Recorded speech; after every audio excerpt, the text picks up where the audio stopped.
नमस्कार, मैं Rana Yashwant India news पर आपका स्वागत करता हूं और आप देख रहे हैं अर्धसत्य। 5 राज्यों के विधानसभा चुनाव के नतीजों के बाद देश की राजनीति के भविष्य को समझना बहुत जरूरी सा लग रहा है। नरेंद्र मोदी बहुत बड़ा ब्रांड और बहुत भरोसेमंद चेहरा हैं। वो किसी भी पार्टी, संगठन, मोर्चे या राजनीतिक समझौते से ज्यादा प्रभावी और स्वीकार्य हैं। लेकिन इस बार के चुनाव नतीजों को उस वक्त के आगे से देखा जाना चाहिए जहां नरेंद्र मोदी राजनीति को विदा कहेंगे, सत्ता से अपने आप को अलग करेंगे। मौजूदा समय में यह तय सा लग रहा है कि 2024 में नरेंद्र मोदी की बतौर प्रधानमंत्री तीसरी बार ताजपोशी होगी ही, मगर उनके आगे की राष्ट्रीय राजनीति में इन 3 चेहरों पर चर्चा बहुत लाजमी सी है। और चर्चा से मेरी कोशिश होगी कि हिंदुस्तान में मोदी युग के बाद की राजनीतिक तस्वीर को दिखा सकूं।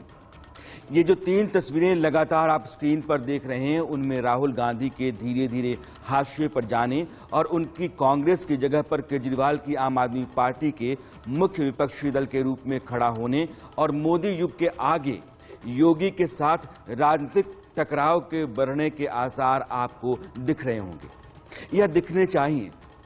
अगर नहीं दिख रहे हैं तो आप मेरे साथ आज बने रहिएगा।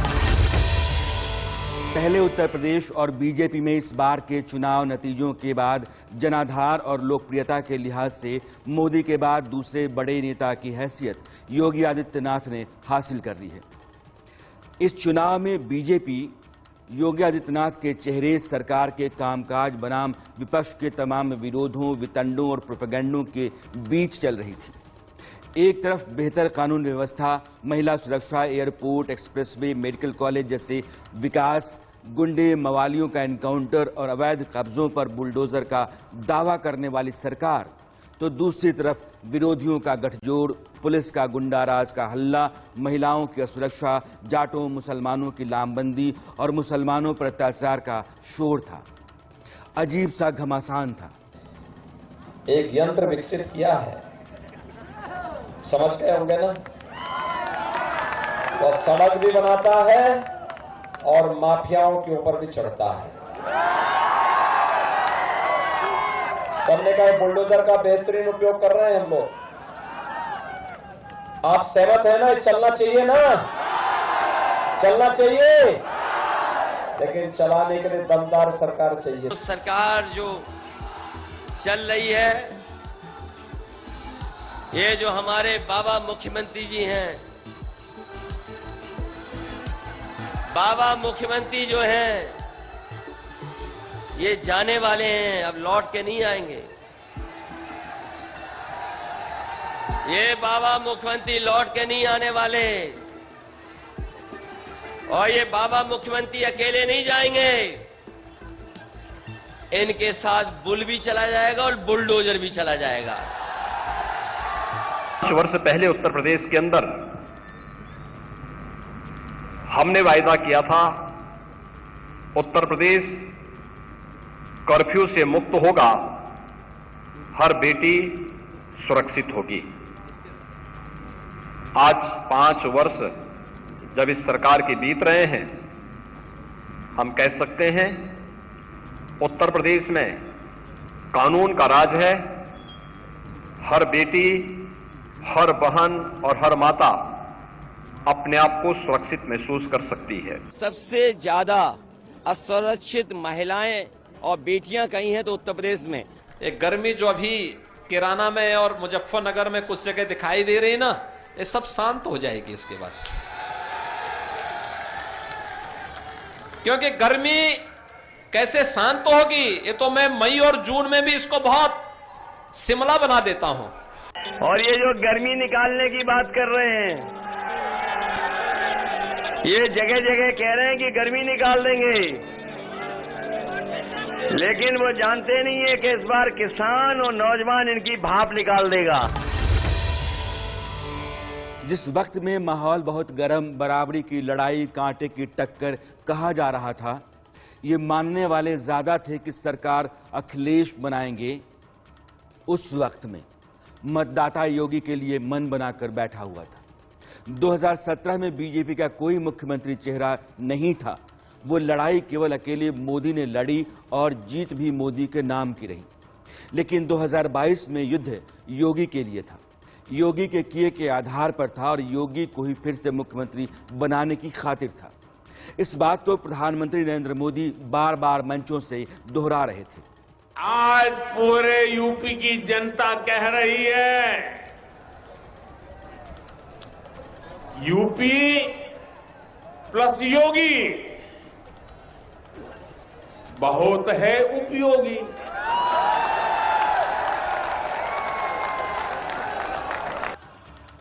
अब योगी जी की सरकार पिछले 5 सालों से हर वो प्रयास कर रही है जो आपके जीवन में सहूलियत ला सके, जो गरीब को सम्मान दे सके। योगी जी की सरकार में आज बलिया का व्यापारी सुरक्षित हो रहा है, बलिया की बहनों बेटियों को घर से निकलने में गुंडे बदमाशों का डर नहीं है। ऐसे में जनादेश इस बात के लिए है कि उत्तर प्रदेश की कमान योगी के हाथों में ही रखी जाए। अब आंकड़ों के जरिए समझिए कि 2017 में बीजेपी को 312 सीटें थीं और उसका वोट प्रतिशत था 40% के आसपास। 5 साल की सरकार और कोविड की भयानक मार के बाद 2022 में जब चुनाव हुए तो बीजेपी को भले ही सीटें 255 मिली, लेकिन उसके वोट में लगभग 1.5% के आसपास का इजाफा हुआ और वह 42% के करीब पहुंच गई। योगी के साथ जो सबसे बड़ा फायदा है वो बीजेपी जैसा बड़ा, सशक्त और जनाधार वाला संगठन है। इससे कहीं ताकतवर हथियार नरेंद्र मोदी हैं, जो अपने आप में एक ट्रस्टेड ब्रांड और लोकप्रिय नेता हैं। मोदी ने बतौर प्रधानमंत्री न सिर्फ संगठन को सक्रिय, जवाबदेह, जिम्मेदार और ऊर्जावान बनाया, बल्कि सत्ता को भी लगातार काम करने वाली, जन कल्याणकारी योजनाओं को अमल में लाने वाली, लोगों की उम्मीदों पर खरा उतरने वाली और डिलीवरी नहीं होने पर बेरहमी से बाहर करने वाली संस्था के रूप में खड़ा किया। आज मोदी की समूचे हिंदुस्तान में स्वीकार्यता है, बेदाग इमेज है। चीन से लोहा लेने और पाकिस्तान पर सर्जिकल स्ट्राइक करने वाला आक्रामक राष्ट्रवाद है। कश्मीर से 370 वापस लेने के बाद पाकिस्तान को अलग थलग और दुनिया को अपने पक्ष में करने वाला अंतर्राष्ट्रीय प्रभाव है। रसोई गैस, शौचालय, घर, राशन, आयुष्मान योजना और डायरेक्ट बेनिफिट ट्रांसफर जैसी कल्याणकारी योजनाएं हैं। देश के आम आदमी का उनसे जुड़ाव है। वो ऐसे नेता हो गए हैं जिन्होंने जातियों की गोलबंदी को तोड़ा है और एक नया मतदाता वर्ग खड़ा किया है। वो 365 दिन लगातार काम करते हैं, सुबह 5 बजे से रात 12 बजे तक सक्रिय रहते हैं और उनकी अगुवाई में बीजेपी दुनिया का सबसे बड़ा संगठन बन गई। जाहिर है आज की तारीख में देश की राजनीति में मोदी का मुकाबला नहीं है और विपक्षी नेताओं की महत्वाकांक्षाएं आपस में इतने मुकाबले हैं कि मोदी के लिए 2024 वॉकओवर जैसा होगा। 2019 के चुनाव नतीजों के बाद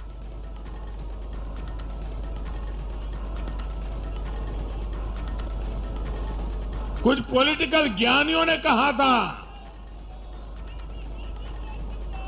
2019 में जब लोकसभा में हम दोबारा जीत करके आए तो उस ज्ञानियों ने कहा था कि भाई 2019 के जीत में क्या है, ये तो 2017 में ही तय हो गई थी,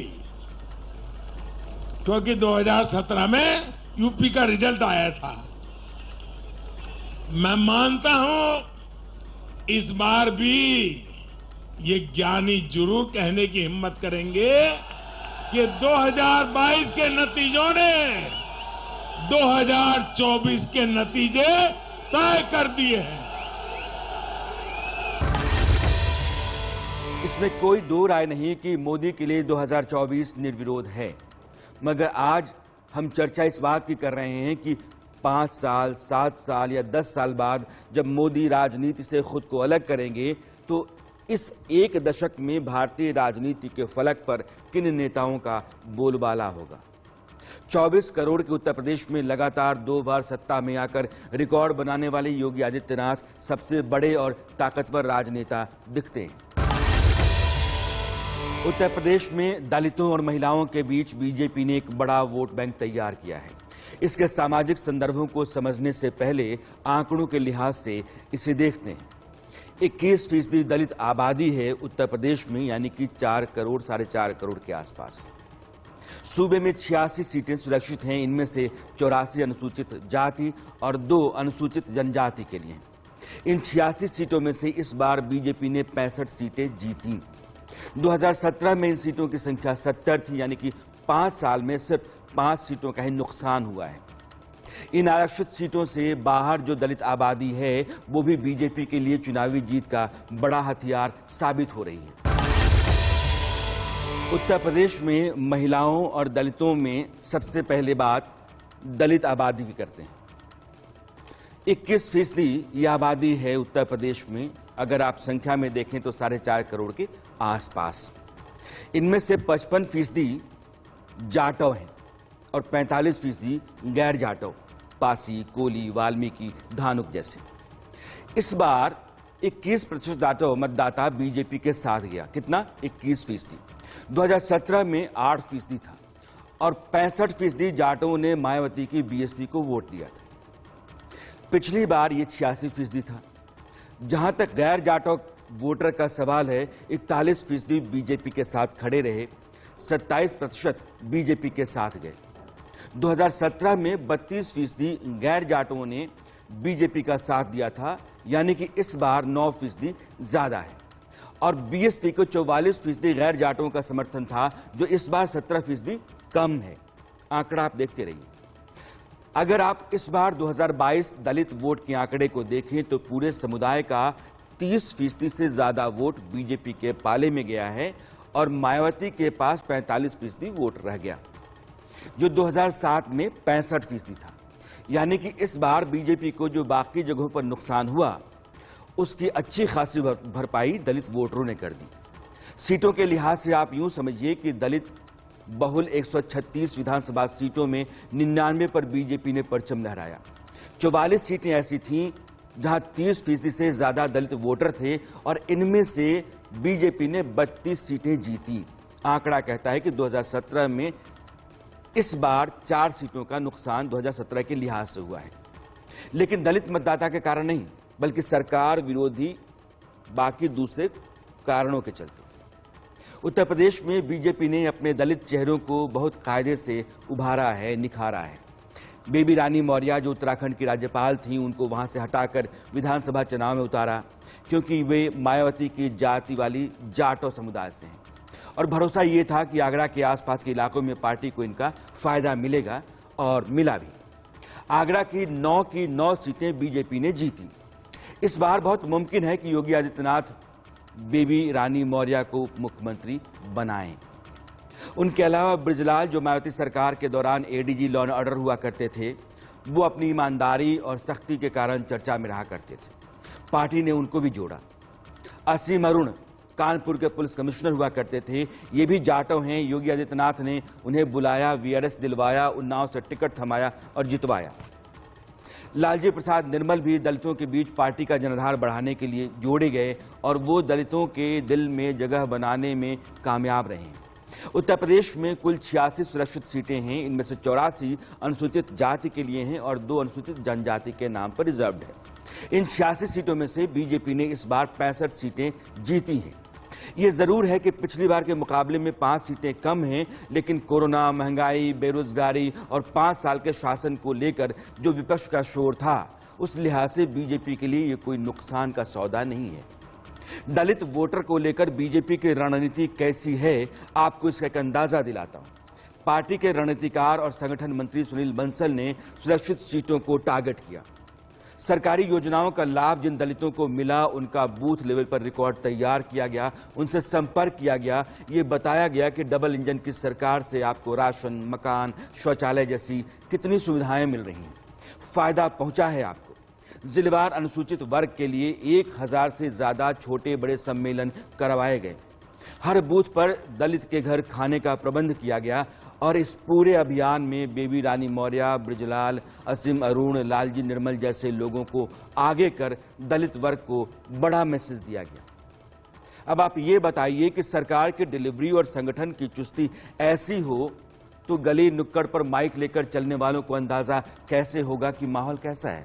समाज का जो नीचे के तबका का व्यक्ति है, दलित हो, पीड़ित हो, शोषित हो, वंचित हो, ये हम सबका दायित्व है उनकी रक्षा करना, हम सबका दायित्व है उनका सम्मान करना, उनको सुरक्षा देना। हजारों साल से हमारे समाज में कुछ बुराइयां आई हैं, कुछ दोष आए हैं, स्पृश्यता वेद घुस गया है। रामानुजाचार्य से लेकर के महात्मा गांधी तक सभी महापुरुषों ने ये समाज के अंदर जो बुराइयां हैं, कमियां हैं, उसके खिलाफ लड़ाई लड़ी है।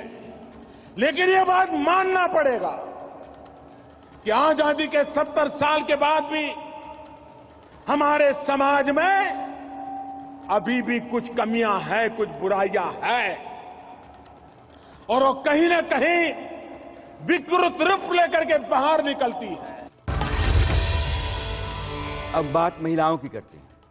2022 के विधानसभा चुनाव में 44% पुरुषों ने बीजेपी गठबंधन को वोट दिया और 48% महिलाओं ने बीजेपी का साथ दिया, यानी कि 4% ज्यादा मर्दों के मुकाबले। जबकि समाजवादी पार्टी गठबंधन को 40% पुरुषों का साथ मिला, लेकिन महिलाएं 32% ही उनके पाले में गईं। अगर आप महिलाओं की संख्या के लिहाज से देखें तो समाजवादी पार्टी के मुकाबले बीजेपी को 16% ज्यादा महिलाओं ने वोट दिया। उत्तर प्रदेश में दलित मतदाताओं की तरह ही महिलाओं ने जिसका साथ दिया, सरकार उत्तर प्रदेश में उसी की बनी। 2007 में मायावती को 32% महिलाओं का साथ मिला और उनकी सरकार बनी। जो आंकड़ा स्क्रीन पर है, अगर आप उसे देखें तो 2012 में 31% महिला वोटरों ने समाजवादी पार्टी का साथ दिया और अखिलेश यादव मुख्यमंत्री बने। और पिछली बार 2017 में रिकॉर्ड 41% महिलाओं ने कमल का बटन दबाया और बीजेपी की योगी की सरकार बनी। इस बार भी महिलाओं की फौज का बड़ा हिस्सा बीजेपी के पाले में रहा है। दलितों और महिलाओं का एक बड़ा तबका अगर बीजेपी के साथ खड़ा दिख रहा है तो उसका बड़ा कारण है केंद्र की वो कल्याणकारी योजनाएं जिनको योगी ने जमीन पर कामयाब तरीके से उतारा है।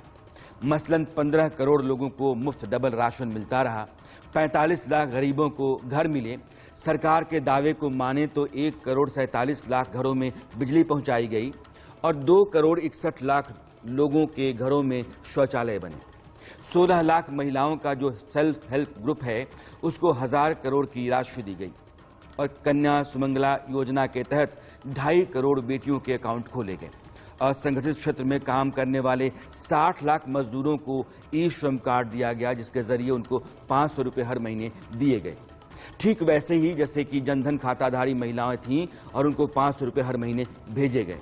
किसान सम्मान निधि के जरिए हर चौथे महीने 2000 रुपये दिए जाते हैं, यानी कि साल में 6000। वो अपनी जगह है। साथियों, हमारी डबल इंजन की सरकार आपकी सेवा करने में जुटी है, आपका जीवन आसान बनाने में जुटी है। भाइयों बहनों, आपको विरासत में जो मुसीबतें मिली हैं, हम नहीं चाहते हैं कि आपको ऐसी मुसीबतें विरासत में आपके संतानों को देने की नौबत आए। हम ये बदलाव लाना चाहते हैं। पहले की सरकारों के वो दिन भी देश ने देखे हैं जब अनाज होते हुए भी गरीबों को नहीं मिलता था। आज हमारी सरकार ने सरकारी गोदाम गरीबों के लिए खोल दिए हैं और योगी जी पूरी ताकत से हर घर अन्न पहुंचाने में जुटे हुए हैं। इसका लाभ यूपी के लगभग 15 करोड़ लोगों को हो रहा है। हाल ही में पीएम गरीब कल्याण अन्न योजना को होली से आगे तक के लिए बढ़ा दिया गया है। साथियों, पहले बिजली सप्लाई के मामले में यूपी के कुछ जिले वीआईपी थे, वीआईपी। योगी जी ने यूपी के हर जिले को आज वीआईपी बनाकर बिजली पहुंचाने का काम किया है। आज योगी जी की सरकार में हर गांव को बराबर और भरपूर बिजली मिल रही है। पहले की सरकारों ने अपराधियों को संरक्षण देकर यूपी का नाम बदनाम कर दिया था। आज माफिया जेल में है और निवेशक दिल खोलकर यूपी में निवेश कर रहे हैं। यही डबल इंजन का डबल विकास है। इसलिए डबल इंजन की सरकार पर यूपी को विश्वास है। हम सब जानते हैं कि आदरणीय प्रधानमंत्री जी ने देश के अंदर 2014 में प्रधानमंत्री बनने के साथ ही बेटी बचाओ बेटी पढ़ाओ के माध्यम से आधी आबादी के प्रति जिस दृष्टिकोण को बदलने का कार्य किया था, आज उसके परिणाम हम सबके सामने देखने को मिल रहे हैं। मातृवंदना की योजना हो, मिशन इंद्रधनुष के माध्यम से टीकाकरण के अभियान को एक नई गति देने की कार्रवाई हो, या फिर हर घर में शौचालय के माध्यम से नारी गरिमा की रक्षा हो, या फिर माताओं को भी संपत्ति पर अधिकार मिले। प्रधानमंत्री आवास योजना में अधिकांश मकान जो मिले हैं वह महिला स्वामित्व के ही मिले हैं, नारी को ही प्राप्त हुए हैं। और इस समय जो एक बड़ा कार्यक्रम चल रहा है, प्रधानमंत्री स्वामित्व योजना के माध्यम से हर गांव में, जिस गांव में जमीन पर अगर किसी गरीब का मकान टूट जाता था और दूसरी बार उसे मकान बनाने के लिए कार्रवाई करनी होती थी तो दबंगों के द्वारा मकान नहीं बनाने दिया जाता था। आज प्रधानमंत्री स्वामित्व योजना के माध्यम से हर गरीब को उसका अधिकार तो दिया ही जा रहा है, लेकिन उनमें से अधिकांश मकानों के कब्जे, जमीन के कब्जे भी महिलाओं के नाम पर या संयुक्त खातेदार के नाम पर प्रदान किए जा रहे हैं। अब आप ये बताइए कि सरकार की योजनाओं का लाभ दलितों, महिलाओं, गरीबों को इस तरह से पहुंचेगा तो वो योगी आदित्यनाथ को छोड़कर किसी और को भला वोट क्यों देंगे? योगी ने ऊपर से सुरक्षा की गारंटी देने का काम भी किया, खासकर महिलाओं को।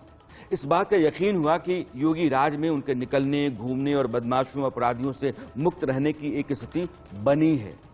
योगी के साथ उनका एक जुड़ाव इस कारण रहा। ऊपर से गुंडों, माफियाओं के खिलाफ उनके बुलडोजर वाली इमेज ने लोगों के बीच उनकी रॉबिन हुड वाली छवि खड़ा की। कानपुर, मुजफ्फरनगर जैसे अपराधग्रस्त जिलों में 57 विधानसभा सीटें हैं। बीजेपी ने पिछली बार 41 जीती थी, लेकिन इस बार 44 सीटों पर उसने कब्जा किया। इसको यूं ही समझिए कि योगी आदित्यनाथ ने 58 रैलियों में बुलडोजर की बात की और बीजेपी सभी सीटें जीत गई। सीधे से नहीं दे रहे हैं तो बैकडोर से उन्हीं माफियाओं को टिकट देकर के फिर से प्रदेश को दंगा और आतंक के भय की ओर ले जाना चाहते हैं। लेकिन घबराने की आवश्यकता नहीं, सरकार बीजेपी की ही आ रही है, धूम धड़ाके से आ रही है। 80 बनाम 20 का पूरा तय हो चुका है। 80% सीटें भारतीय जनता पार्टी जीत रही है। और मैंने तो इसीलिए प्रदेश भर के जितने भी बुलडोजर थे सबको अभी से मैंने मरम्मत के लिए काम पे लगा दिया है। मैंने कहा अगले एक महीने के अंदर इनको मरम्मत करके ठीक करो। इनकी आवश्यकता 10 मार्च के बाद पड़ेगी। और भाइयों बहनों, अब तो इस बुलडोजर पर हमने आर्टिफिशियल इंटेलिजेंस का भी एक उपकरण नया लगा लिया है। ढूंढ ढूंढ करके माफियाओं को ढूंढो और निसंकोच एक हाथ पर विकास की छड़ी और दूसरे हाथ पर बुलडोजर का स्टीयरिंग लेकर के पूरे प्रदेश के अंदर घूम पड़ो। हम विकास भी कराएंगे और माफिया प्रवृत्ति के तत्व जो इन 2-3 महीनों में फिर से अपना फन उठाने का कुत्सित प्रयास कर रहे हैं, इनको फिर से उनकी सही जगह भेजने का इंतजाम भी करेंगे। 70 के दशक में अमिताभ बच्चन के उभरने का कारण ये था कि सेठों, साहूकारों, जमींदारों, माफियाओं का समाज पर शिकंजा कसा हुआ था। लोग सताए हुए और नौजवान अंदर से उबल रहा था। अमिताभ बच्चन के किरदारों ने एक बागी, दिलेर और सिस्टम के खिलाफ लड़ने वाले नौजवान को खड़ा किया। सिनेमाघर तालियों से भर गए। अमिताभ उस दौर के सभी सितारों को पीछे छोड़ गए और सुपरस्टार बन गए। योगी आदित्यनाथ ने भ्रष्टाचार, अपराध और माफिया राज के खिलाफ जबरदस्त ऑपरेशन चलाया। बाबा की बोली पर ताली बजने लगी और बुलडोजर अपराधियों और माफियाओं के खिलाफ एक हथियार बन गया। योगी के साथ मोदी जैसा बड़ा करिश्माई फैक्टर काम कर रहा था। आपको एक आंकड़े से ये बताना चाहता हूं कि मोदी योगी की जोड़ी असंभव को संभव कैसे करती जा रही है। जाटों के बारे में कहा जा रहा था कि वे बहुत नाराज हैं। टिकैत और किसान आंदोलन ने काम खराब कर दिया है। जयंत चौधरी के प्रति सहानुभूति जाटों की ज्यादा है। लेकिन अब आपके सामने लोक नीति CSDS का यह आंकड़ा है जो सैंपल और सर्वे के आधार पर तैयार किया जाता है और वो कहता है कि 2017 में बीजेपी के साथ 38% जाट वोट था और इस बार 54% जाटों ने बीजेपी गठबंधन को वोट दिया। 38 से 54। दूसरी तरफ समाजवादी पार्टी गठबंधन को पिछली बार 57% जाट वोट मिले और इस बार जयंत चौधरी के साथ होने के बावजूद आंकड़ा 33% पर अटक गया। अब जरा अगड़ों की बात कर लीजिए। ब्राह्मण बड़े नाराज बताए जा रहे थे, लेकिन इस बार 89% ब्राह्मणों ने बीजेपी को वोट किया, यानी कि पिछली बार के मुकाबले 6% ज्यादा। राजपूतों ने इस बार योगी आदित्यनाथ के चलते लामबंद होकर वोटिंग की। नतीजा ये रहा कि पिछली बार 70% राजपूतों ने बीजेपी को वोट किया था, इस बार 87% वो आंकड़ा चला गया।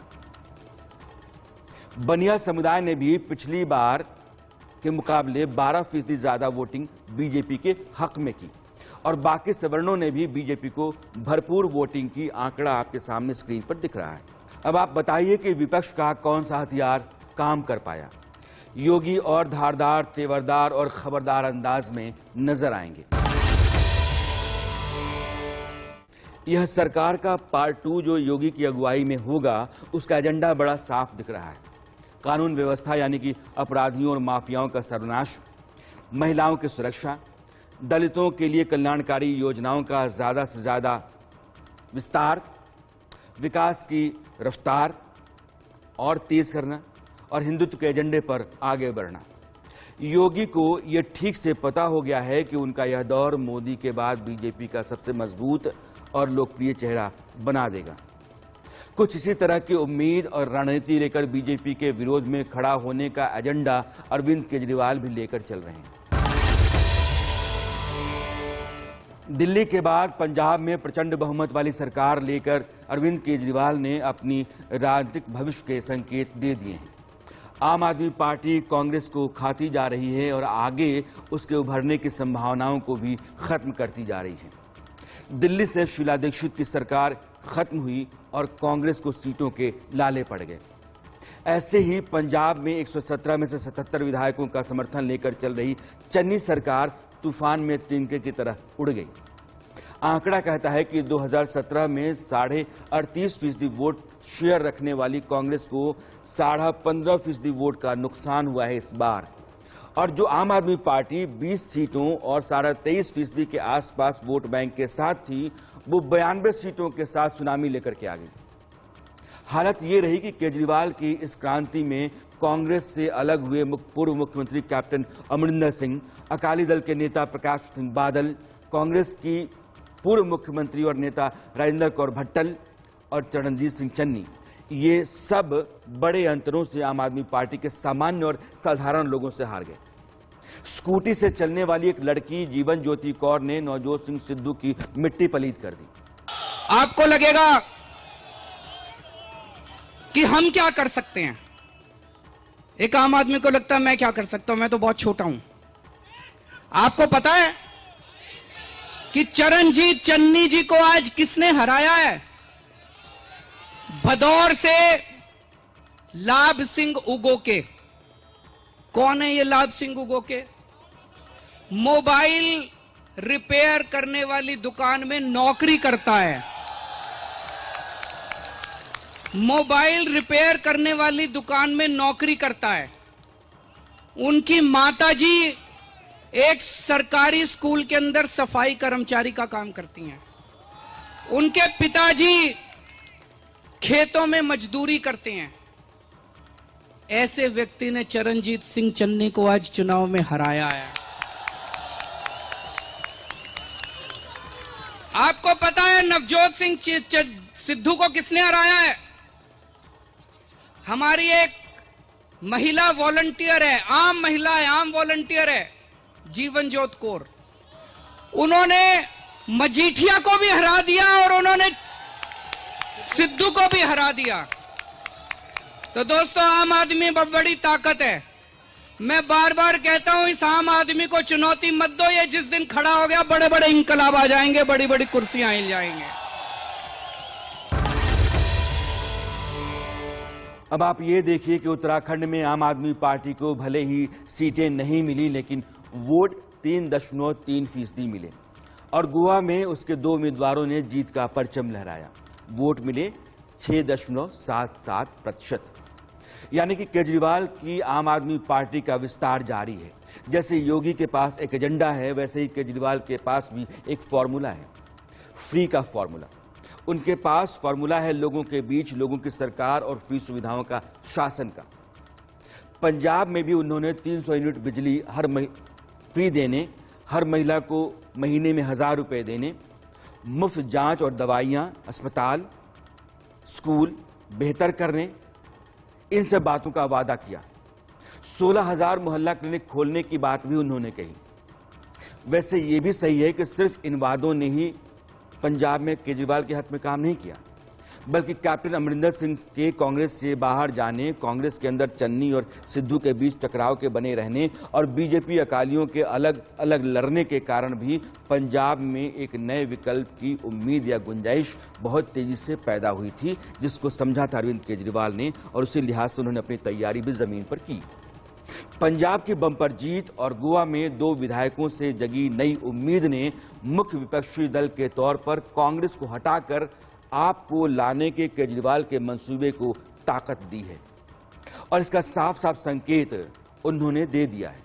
आज हम सब लोगों को संकल्प लेना है, हम सब लोगों को संकल्प लेना है, एक नया भारत बनाएंगे।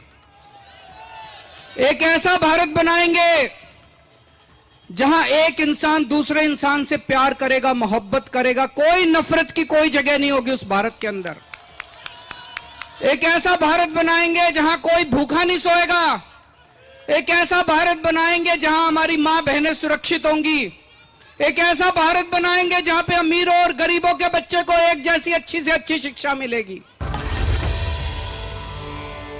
केजरीवाल के आगे बढ़ने का कारण कांग्रेस की हालत का लगातार पस्त होते जाना है। उत्तर प्रदेश में, जो देश का सबसे बड़ा राज्य है, जहां जमीन का मजबूत होना राष्ट्रीय राजनीति के लिए बहुत जरूरी है, वहां कांग्रेस ने जैसे समाधि ले ली। ऐसा लग रहा है कि अगले 10 साल में उसका उत्तर प्रदेश से नामो निशान खत्म हो जाएगा और इन 10 वर्षों में आम आदमी पार्टी अपनी जगह बनाने की भरपूर कोशिश करेगी। पिछले 15 साल का डेटा आपके सामने है। 2007 में 22 सीटें जीतने वाली कांग्रेस आज 2 सीटों पर सिमट गई है। जिसके पास 15 साल पहले 8.5% से ज्यादा वोट था, वो आज 2.5% के आसपास या उतना भी नहीं है। बदहाली का आलम यह है कि कांग्रेस के 97% कैंडिडेट की जमानत जब्त हो गई। अगर इसको और ठीक से समझें तो कांग्रेस के 399 उम्मीदवार मैदान में थे और 387 उम्मीदवारों की जमानत जब्त हो गई। जमानत तब जब्त होती है जब किसी उम्मीदवार के पास कुल वोट जितना पड़ता है उसका छठा हिस्सा भी नहीं होता है, यानी कि 16.66% वोट अगर आपके पास नहीं है तो आपकी जमानत जब्त है। इस बार उत्तर प्रदेश की कमान कांग्रेस की बड़ी उम्मीद मानी जाने वाली प्रियंका गांधी के पास थी और उन्होंने लड़की हूं, लड़ सकती हूं का नारा दिया। 40% महिलाओं को टिकट दिया, 250 से ज्यादा रोड शो, रैलियां, जनसभाएं की। और तो छोड़िए, वे अपने परिवार का गढ़ माने जाने वाले रायबरेली और अमेठी लोकसभा सीटों के तहत जो 10 विधानसभाएं आती हैं, उनमें से एक को भी नहीं बचा सकी। जो 2 सीटें उत्तर प्रदेश में मिली हैं, उनमें से एक आराधना मिश्रा की है। कांग्रेस के धुरंधर नेता प्रमोद तिवारी की बेटी हैं और ये जीत बाप बेटी के पुराने जनाधार के चलते है। अगर देखें तो कांग्रेस को समूचे प्रदेश में एक ही सीट मिली है अपने लिए, जैसे मायावती को एक नसीब हुई है। अगर हिंदुस्तान के नक्शे पर आप गुजरे वक्त और आज के बीच कांग्रेस को समझना चाहें तो आप देखिए कि 1952 में, यानी कि आज से 70 साल पहले 21 राज्यों पर कांग्रेस का आधिपत्य था, उसकी सरकारें थीं। लेकिन जैसे जैसे समय बदलता चला गया, 1967 वो 21 की संख्या 11 राज्यों पर आ गई। जो आपको लाल घेरे में जितने भी राज्य दिख रहे हैं, ये वही राज्य हैं जो कांग्रेस शासित रहे। इसके बाद आप देखिए कि 1985 12 राज्य कांग्रेस शासित थे हिंदुस्तान में, और उसमें से उत्तर प्रदेश भी था जहां 200 से ज्यादा सीटें, 260 से ज्यादा सीटें कांग्रेस के पास थी। और आज की तारीख में कांग्रेस सिर्फ 2 राज्यों में रह गई है, राजस्थान और छत्तीसगढ़। अगर महाराष्ट्र और झारखंड में वो सरकार में है तो सहयोगी की भूमिका में है, और उन दोनों जगहों पर उसकी कोई खास अहमियत है नहीं। जिन 2 राज्यों में सरकार है, राजस्थान, छत्तीसगढ़, वहां अंदरूनी टकराहटें चलती रहती हैं। राजस्थान में अशोक गहलोत और सचिन पायलट के बीच में टकराव चलता है, और छत्तीसगढ़ में मुख्यमंत्री भूपेश बघेल का स्वास्थ्य मंत्री टीएस सिंहदेव के साथ आंकड़ा 36 का रहता है। अगर आप देखें और ये फर्ज कीजिए कि सचिन पायलट कांग्रेस छोड़ देते हैं, तो राजस्थान और छत्तीसगढ़, इन दोनों राज्यों में अगली पीढ़ी में जनाधार का कोई नेता है ही नहीं। यही वजह है कि केजरीवाल उन राज्यों में अपना संगठन और जनाधार बढ़ाते जा रहे हैं जहां कांग्रेस कमजोर होती जा रही है। उनका अगला अभियान है गुजरात, जहां पिछले साल सूरत नगर निगम के चुनाव में आम आदमी पार्टी ने 120 में 27 सीटें जीतकर और कांग्रेस को 0 पर लाकर तहलका मचा दिया था। केजरीवाल को यह पता है कि गुजरात में मोदी के रहते बीजेपी के किले को कोई नुकसान नहीं। 11 और 12 मार्च का मोदी का रोड शो गुजरात में उनकी प्रचंड लोकप्रियता का सबूत है।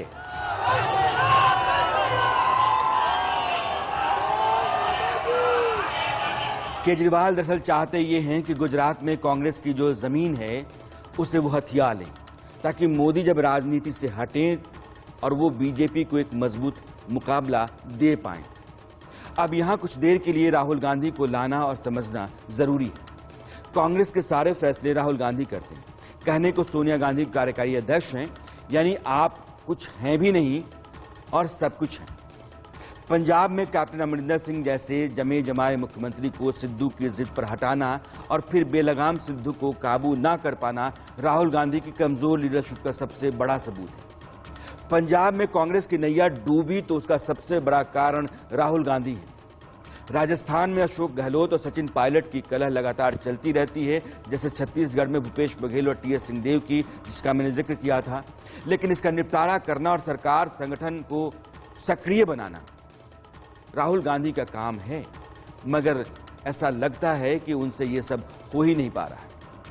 यही वजह है कि पार्टी के जिन दिग्गज नेताओं को दरकिनार करके रखा गया है, जिसे G23 कहते हैं, वे बार बार आवाज उठाने लगे। हम समझते हैं कि कांग्रेस को हम कमजोर होते देख नहीं सकते।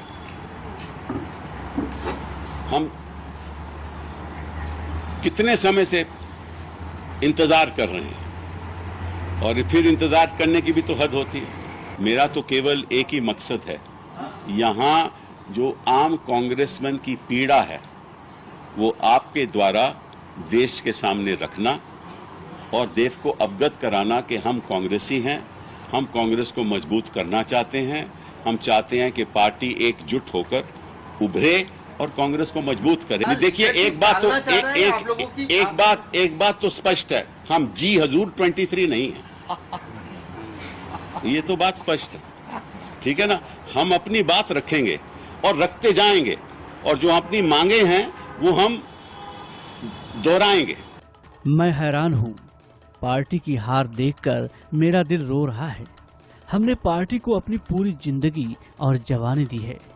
मुझे भरोसा है कि पार्टी का नेतृत्व सभी कमजोरियों और कमियों पर ध्यान देगा जो मैं और मेरे साथी पिछले कुछ समय से उठा रहे हैं। राहुल गांधी को ये समझना होगा कि नरेंद्र मोदी के प्रधानमंत्री बनने के बाद हिंदुस्तान की राजनीति बदल गई है। सरकार के कामकाज का तरीका बदल गया है। संगठन चलाने, जवाबदेही तय करने और डिलीवरी लेने का सिस्टम बदल गया है। लोगों तक सरकार के जाने, लोगों के बीच सरकार के सक्रिय रहने और सरकारी योजनाओं के जरिए लोगों को जोड़ने का नेचर, कैरेक्टर सब बदल गया है। मोदी 18-20 घंटे काम करने वाले प्रधानमंत्री हैं, 365 दिन सक्रिय रहने वाले नेता हैं। कॉर्पोरेट स्टाइल में काम करने वाला बीजेपी का संगठन है उनके पास और उनकी बेदाग इमेज है। ऐसे में एडहॉक तरीके से राजनीति नहीं चलेगी।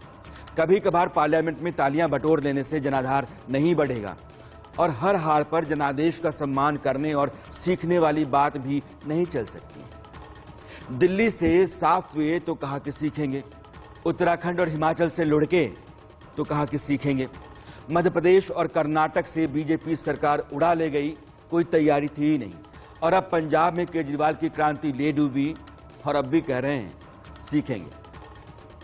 ऐसा लग रहा है कि राहुल गांधी कांग्रेस के आखिरी वारिस होंगे। उनकी लुंजपुंज लीडरशिप और कमजोर होती कांग्रेस के चलते ही राष्ट्रीय राजनीति में केजरीवाल की अगुवाई वाली आम आदमी पार्टी की जगह बन रही है, जैसे पंजाब में बनी।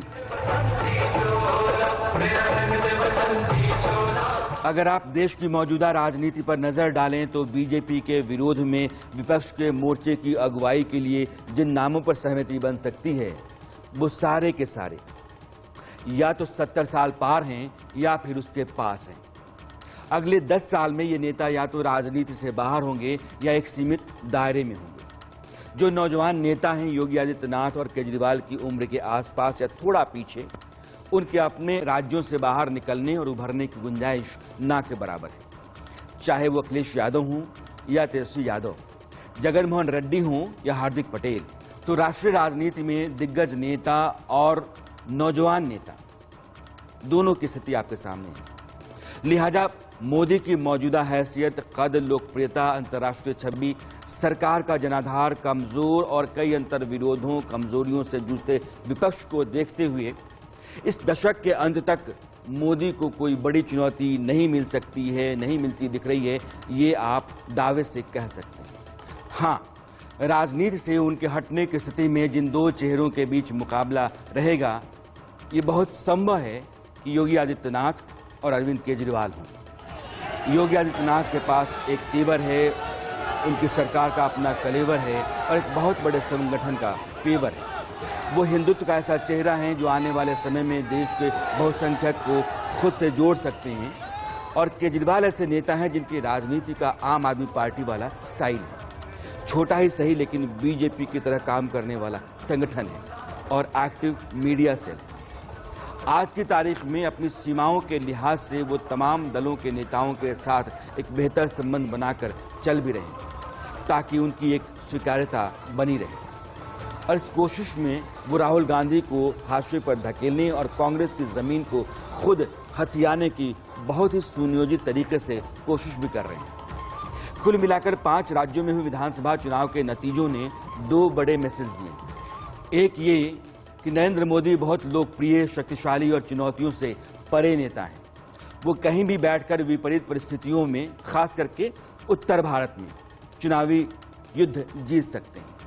और दूसरा मैसेज ये निकला है कि अगले 8-10 साल में मोदी युग के आगे इस देश की राजनीति के 2 अहम चेहरे होंगे, योगी आदित्यनाथ और अरविंद केजरीवाल। सत्य में आज इतना ही। अगले हफ्ते मेरी मुलाकात आपसे फिर होगी। मुद्दा कोई दूसरा होगा, सवाल कोई नया होगा। तब तक के लिए नमस्कार।